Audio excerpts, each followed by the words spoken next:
So 30-minute, fairly easy workout is the plan at least.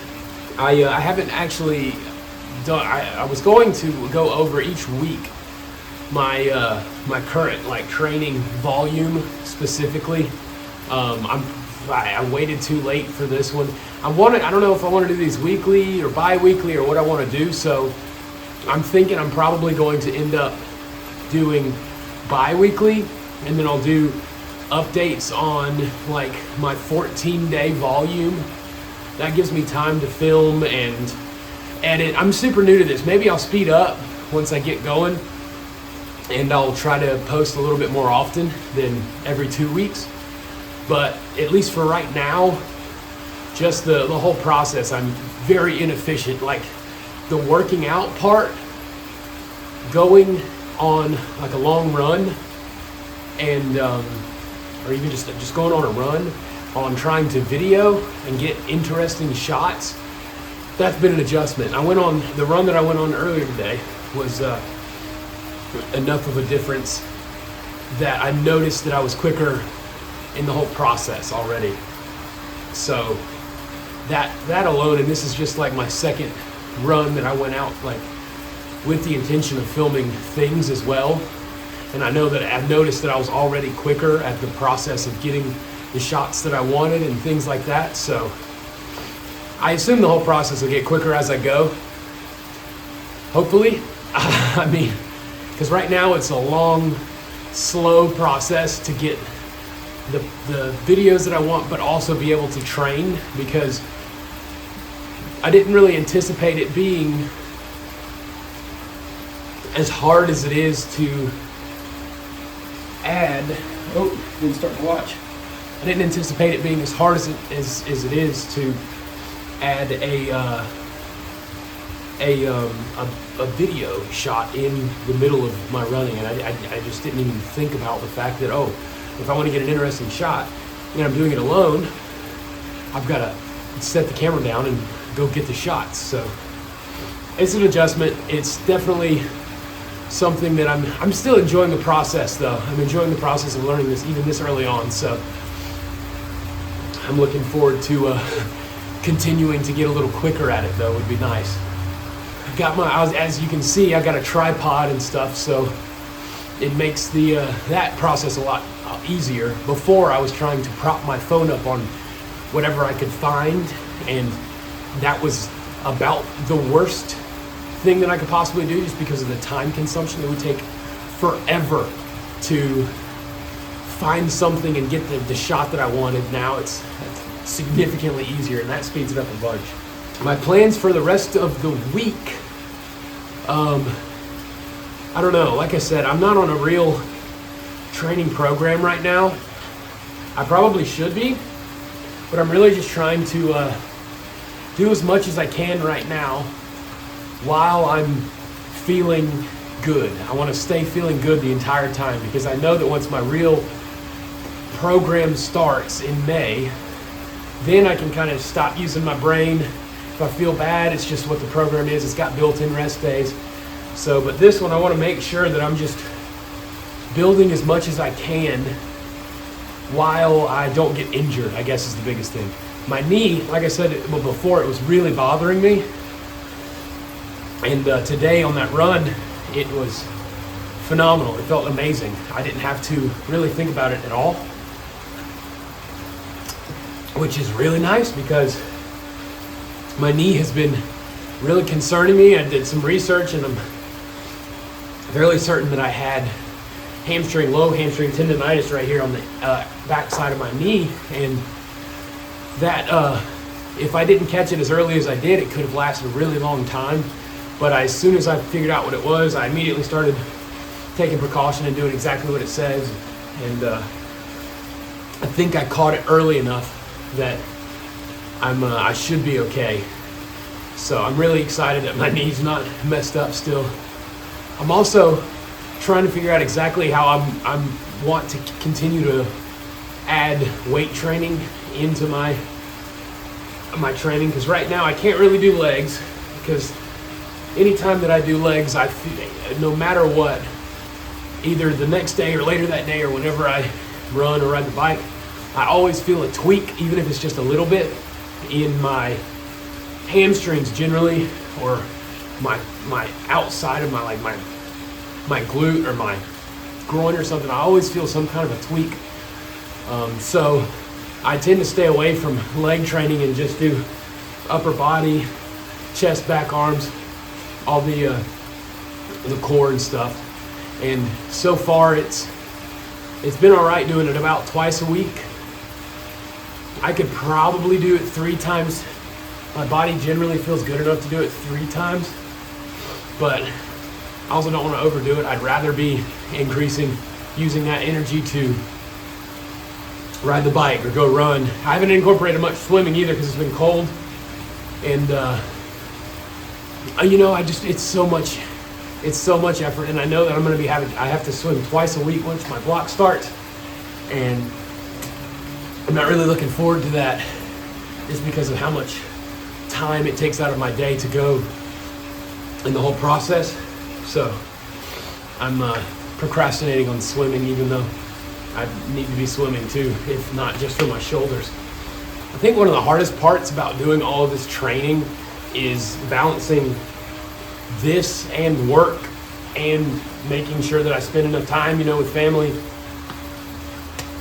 Now, because we moved away from our extended family and my friends, as awful as that is, not getting to be close to them, it does make it easier to train because it's less people that I have to balance my time with. I've kind of learned that the best way for me to make sure that I'm spending enough time with who I want to and spend enough time doing what I want to, I have to kind of religiously plan exactly when I'm doing what. Right now, I don't necessarily know exactly what I'm doing before I do it when it comes to these training because I'm not in my actual block, like I said, but I always know when I'm going to do what I'm supposed to do. So I pre-plan through the week. I know I've got to do this workout at this time so that I have enough time to spend time with my wife and my daughter and go pick my daughter up from school and make sure that I'm spending all the time that I need to get everything done at work. And it is that's another task. They always say in triathlon, they say there's 4 disciplines because you've got a swim, your bike, your run. They say the 4th discipline is nutrition, but I would argue that there's 5 disciplines and that 5th discipline is scheduling because of how much time it takes and how many things you have to balance to maintain any semblance of normal life and maintain healthy relationships and a healthy work life. So I still don't know exactly what kind of triggered the idea in my head that I wanted to do triathlon. I know for a fact that it wasn't necessarily that I just wanted to do triathlon. It was that I wanted to become an Ironman. I guess up to this point, I felt like I hadn't done anything that I was super, super proud of. Just lazy. I mean, I would get my work done. I was good at my job, stuff like that. But, I mean, there's tons of people that can do that. So, well, I can't remember exactly what triggered it, but whenever it triggered, I'm so glad it did because this whole process so far, like I said, I've done the half. Oh yeah, as you can see, I'm wearing the shirt today. Done the half. But that was never the goal. The goal was always the full, and the half was just the halfway point. It was just a checkbox, and so this and the whole process has been great. It's been great for my body. I feel better. I feel younger than I ever have, even when I was in the best shape. I'm in the best shape of my life right now. So I feel better. I'm happier. I feel fulfilled even just in training. So I've said it before. I don't know if it's been in here or not, but I definitely have some more goals beyond Ironman now. I haven't even gotten to Ironman yet, but of course I'm already looking beyond it. I definitely don't want Ironman to be the end of my endurance career. I want that to be just the first big goal that I attain. So And I don't think necessarily that it will always be triathlon. I think actually it probably won't. I'm the worst at running out of the three disciplines, out of running, biking, and swimming. I'm definitely the worst at running. And I think that that's probably a good reason for me to kind of focus on my running after the Ironman is over, so that I can kind of push myself in the thing that I'm not very good at. So we'll probably end up doing, part of the Ironman, obviously the back third of the Ironman is a marathon. But I've never trained just for a marathon, so that will likely be what comes directly after Ironman, is just a marathon, a fast marathon. Once again, fast for me. I will never be fast. I'm big. I'm a big guy. I'm 6'1". Right now I'm at like 220 pounds. I could be nothing but skin and bone, and I'm still like a $180, $175. I'm just big. So, I mean, I don't have the frame for a really fast time on any of this stuff. But fast for me is, I mean, I don't even know for a marathon what would be fast for me. Right now, I would be ecstatic if I could hold like a 9:30 for an entire marathon. And that's like training for a year. I obviously couldn't do that now, nowhere near it. But I would be ecstatic with holding a 9:30 for the entire marathon. I think that's most likely what I'll end up doing after the Ironman. But for now, my eyes are set exclusively on Chattanooga, exclusively on getting faster, getting better. And my goal for Ironman is to break, I don't want to say 12 hours, because so I ran, for reference, I ran a 6 hour and 36 minute half Ironman. But my training was awful. I was a lot bigger. I mean, I ran that half Ironman at like 230 pounds. So, and my training plan was very unorganized, and I definitely was undertrained. I was very, I mentioned that the fourth discipline is nutrition, and I was very underprepared with my nutrition. I was everything that could have gone wrong on the nutrition part pretty much did. So I ran a 6:36. I had nothing left in the tank that day. I gave everything I possibly had. So I feel good about the time. But I mean, I guess I would be totally fine with a sub 13 hour full. Obviously my real shoot for the stars goal would be under 12. For me, I would be just absolutely to the moon thrilled if I could run under 12 in the full Ironman. I think that's I think it's possible. I just think my training will have to be significantly better than it was last time, which it will be, because this time I have a full broken out plan ready to roll. So I guess in reality, my goal is to finish. My goal is to finish and not be injured. And then my secondary would be under 13, and primary would be under 12. So I think that's probably a little ambitious for my size and my background, considering how I've only really been training for now a little over a year. And that's coming from off the couch. I came off the couch last December-ish, where I hadn't done anything in about a year. And I was very haphazard. I only ran a little bit in January, and then I didn't run for months. I didn't start training for the half Ironman last year until probably June, maybe. June or July. We moved last year, obviously. And wow, the more I think about it, I really was undertrained for the half Ironman. It was, I was running the whole time. I was running and biking that whole time, the whole year, but it was once or twice a week. And if you know anything about this, the Ironman stuff, that is nowhere near enough. Not even close. And I really ramped up in June or July. And I ramped up, and I was working like crazy from then until towards the end of October when the race was. So if I can do